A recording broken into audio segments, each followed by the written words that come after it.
pas en fait, c'est ça. J'ai plus de jeu d'un côté que de l'autre. Donc depuis que j'ai changé mes roulements. Et en fait, j'aurais dû changer les butées aussi, par la même occasion.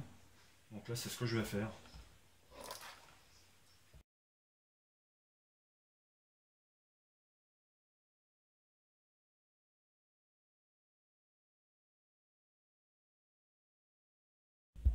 Voilà. Et en fait, ce que je vais changer, en même temps donc que je changerai les butées à roulement, j'ai commandé donc le nouvel axe. Celui-ci, on voit que là, il a un épaulement de chaque côté. Donc j'ai commandé en fait le nouvel axe à ligne qui est sans épaulement. En fait, comme on peut trouver aussi sur le Valkyra que j'avais, le D450, enfin le V450 D03. Donc c'est un axe qui n'a pas d'épaulement. Donc je vais changer tout ça. Ça implique aussi de changer les butées, parce que ce ne sont plus les mêmes, hein. Le diamètre intérieur sera forcément plus gros. Donc on verra par la suite si ça supprime complètement ce jeu et si dans le temps, si ça dure quoi. Voilà. Alors je voudrais revenir aussi sur un point très important, c'est le montage en fait des éléments qui constituent la tête de rotor et notamment les pieds de pale, quoi, la tête de rotor dans son ensemble. Parce qu'il y a quand même une multitude de pièces, j'en avais déjà parlé lors d'un tuto dans une vidéo précédente. Mais bon, je tiens particulièrement à revenir sur ce montage parce que c'est quand même assez méticuleux. Donc en fait, voilà l'axe du DFC+, hein, ou des DFC, des 450 DFC en général. Donc c'est un axe qui a deux épaulements, ici et ici. Et donc le nouvel axe, en fait, il est complètement droit, hein. C'est pour en fait éviter en fait des usinages supplémentaires et donc éventuellement des défauts dans les usinages. Donc c'est pour ça que j'ai commandé ce nouvel axe complètement droit, hein. Donc pour ça, il faut changer aussi les butées qui ont plus le même diamètre. Donc je vais vous montrer quand même le montage d'une tête parce que c'est pas évident.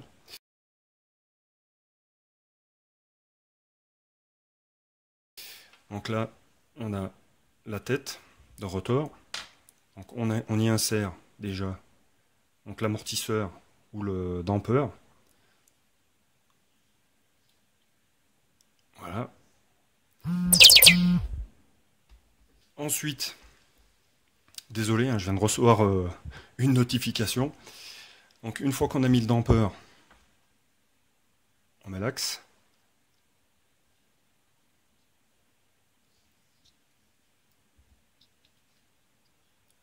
Voilà, comme ceci. On essaye de répartir. De toute façon, ça sera tout seul au final. Ensuite, on met la rondelle qui vient embuter contre le damper.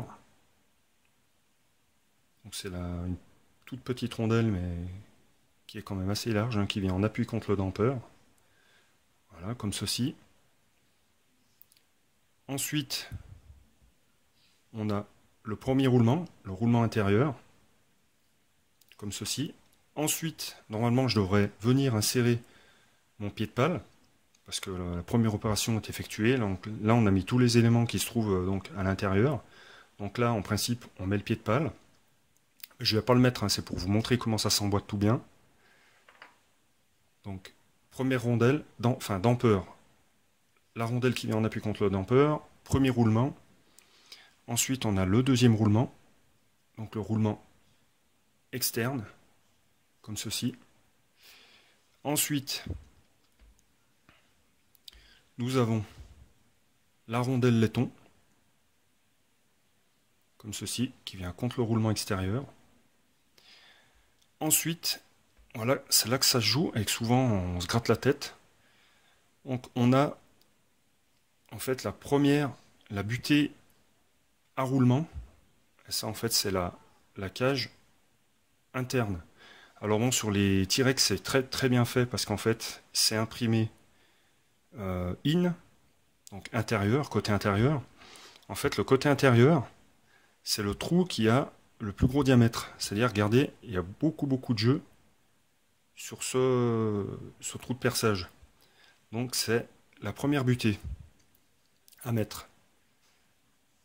Ensuite, on a le roulement. Alors le roulement, c'est pareil, il a un sens. Alors il y a un côté qui est plat. Bon, on voit toujours les billes, hein, mais il y a un côté qui est plat. Et il y a un côté qui a une gorge en fait. Regardez, on voit très bien. Là, on voit les billes comme si les billes étaient dans une gorge, dans une rainure. Donc en fait, ça, c'est le côté intérieur. Et pourquoi on met le côté plat extérieur? Donc là, je mets le côté plat extérieur. Tac, voilà.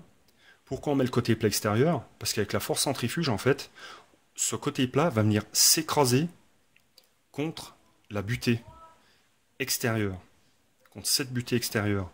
Et donc c'est pour pas qu'en fait les billes se déforment, quoi. Sinon ça viendrait, en fait, le roulement il viendrait se déformer avec la force centrifuge contre la butée extérieure. Donc ça, la presque dernière pièce, c'est la butée extérieure. Alors je me répète, hein, sur les alignes c'est très bien fait, parce qu'on voit qu'il y a une inscription, hein, c'est marqué out. On voit pas très bien ici, si là ça y est, on voit out. Donc ça c'est le côté extérieur. Alors évidemment, bon après c'est de la logique, c'est que le côté qui est rainuré, c'est le côté où les billes en fait viennent s'insérer, hein.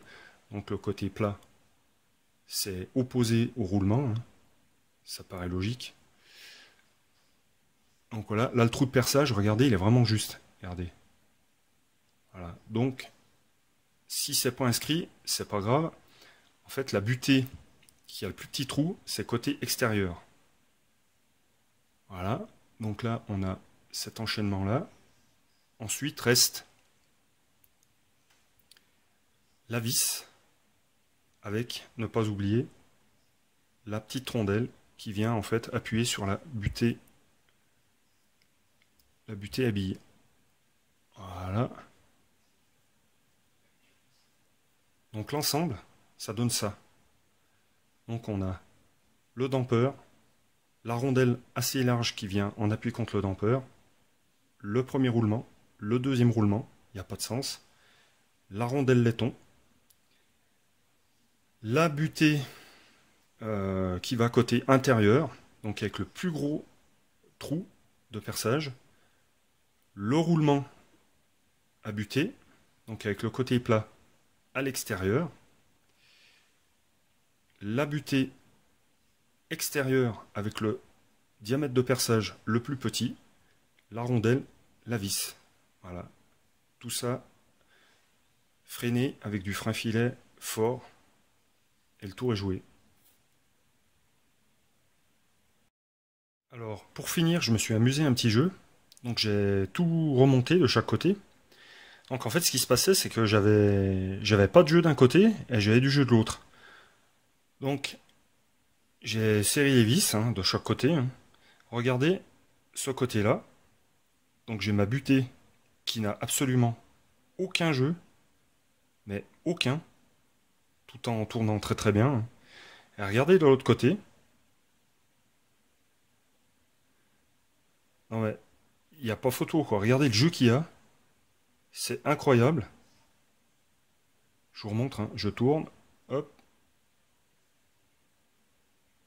On voit bien mes doigts bouger. Mais la butée ne bouge pas du tout. Il n'y a vraiment aucun jeu. De l'autre côté, en transversal et en latéral. Donc en fait, en changeant l'axe, en achetant en fait le nouvel axe sans épaulement, normalement c'est censé éviter ce genre de problème d'usinage, parce que là franchement je pense que, bon, même si c'est vrai que la dernière fois j'ai pas changé les butées, je pense franchement que c'est un problème d'usinage. Donc comme il m'a été dit en fait sur le site où je commande maintenant grâce à Fabrice, hein, qui m'a donné le nom de ce site, hein, qui s'appelle Biwix, hein.